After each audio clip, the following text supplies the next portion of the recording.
Jim, strive to be proven wrong. This is a video to myself, a video to the people out there, a video to the people who are afraid to say their opinion. Because having an opinion, everybody's got one. I think there's a quote where everybody's got like a booty hole and everybody's got an opinion. Like they're likening the opinion to the asshole, because it seems that everybody has a bad opinion, and now there's some psyop that people are scared to say what they really think, and they just shun it away or whatever the fuck, especially in deeply technical topics like, let's say, engineering, finance, computer science, math. Like, if you have an opinion or something, you have an objective worldview or subjective worldview on your own part, just say your opinion, just say what you think.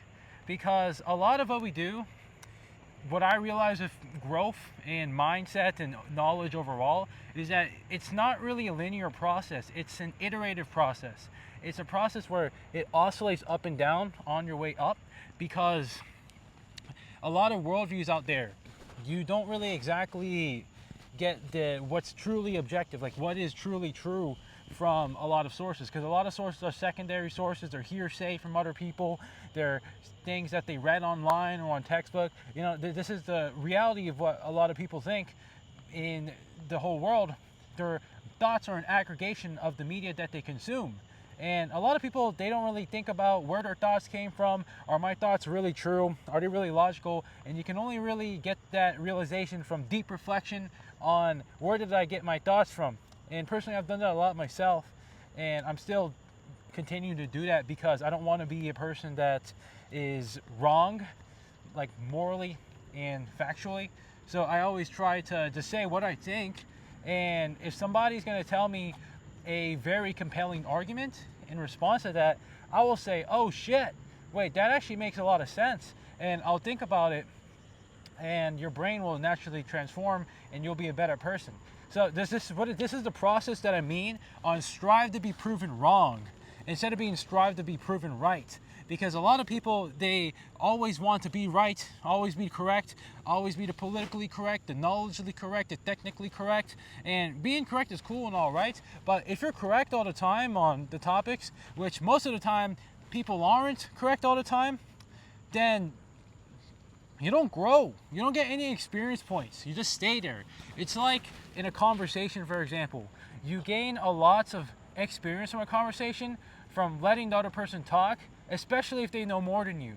Because a lot of people in America, for example, they love to talk and interrupt the other person, even when the other person is mid-sentence. And it's because people just want to get their thoughts out there. And, you know, that's an American thing, right? But the people, oftentimes, there's something compelling that the other person is going to say that you can digest or maybe dig a bit deeper.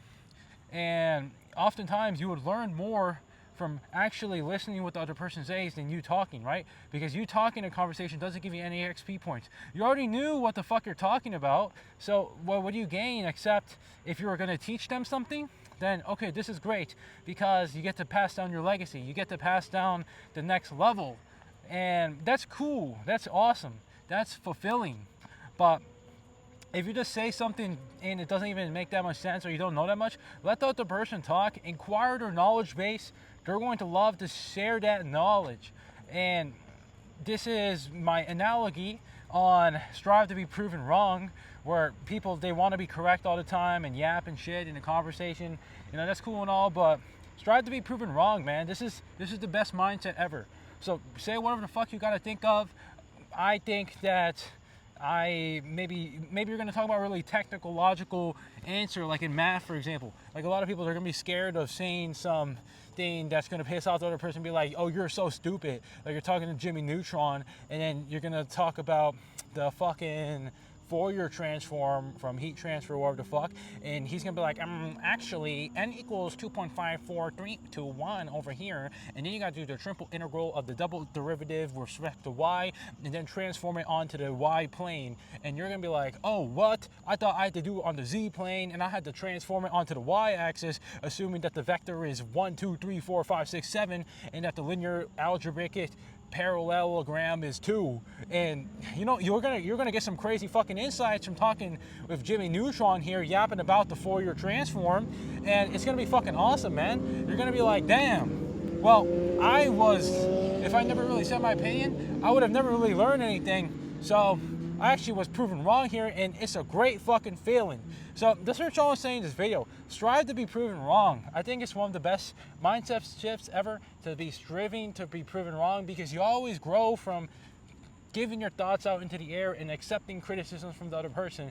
And of course, don't be arrogant.